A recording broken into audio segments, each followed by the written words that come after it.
Well, we're here at the Africa Hotel Investment Forum, and I'm here with the President and CEO of the Residor Hotel Group, Wolfgang Neumann. Wolfgang, thank you so much for joining us. Always a pleasure. Yeah.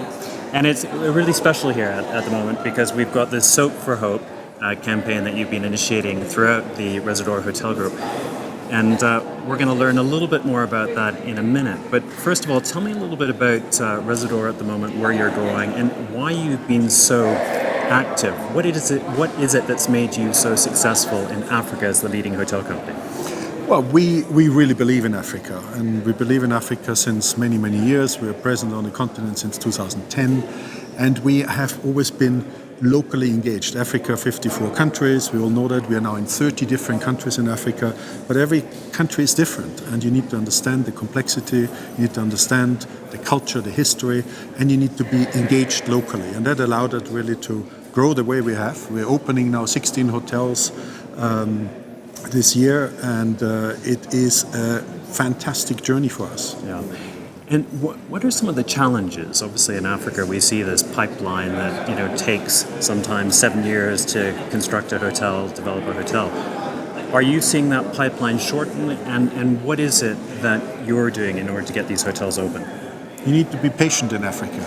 You need to have time. This beautiful hotel here, the Radisson Blu Kigali Convention Center, 32,000 square meter, wonderful city center location. That took us almost 5 years, a little bit more actually, to develop.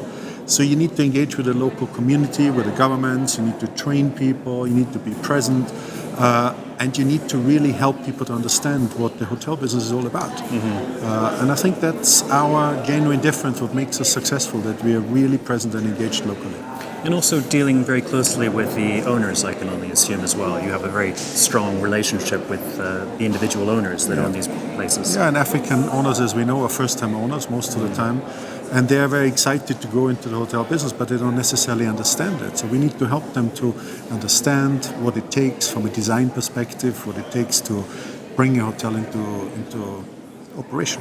So when we move on to the educational side, then a conference like this, the Africa Hotel Investment Forum, do you find this to be a useful forum for the industry to get together?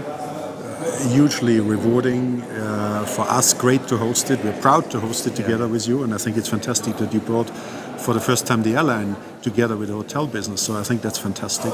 For us, it's an opportunity to showcase that everybody sees this great hotel, the convention center, together with the one which we opened in Togo in Lomé.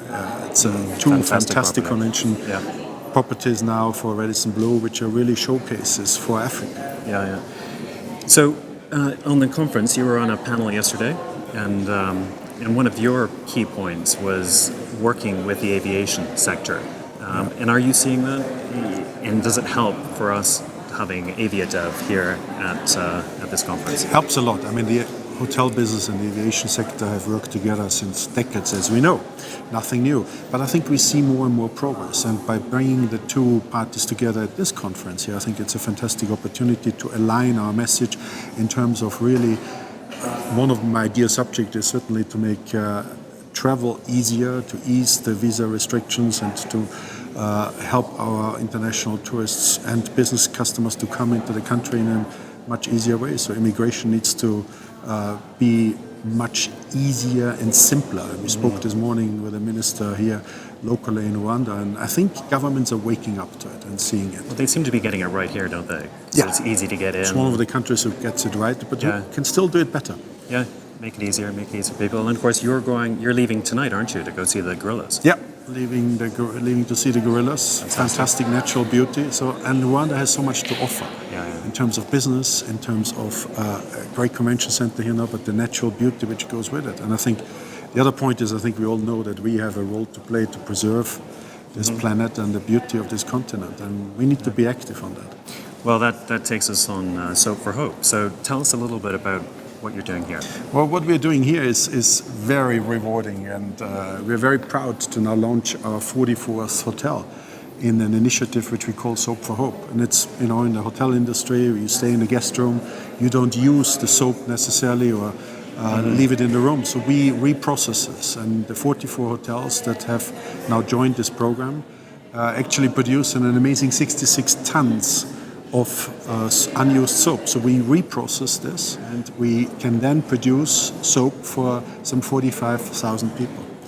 And this soaps are distributed with local charities to make a difference in a local community where we operate. That's very good. I mean, I think we all need to be embracing this and sustainable development as we move forward. But congratulations on what you're doing here, and thank you, as always, for your support with this conference and working together, because it's so important that we have this relationship that we can. We are delighted. I'm very proud to be we part can of move this. forward. So, Wolfgang, thank you so much. Thank you so much. Thank you.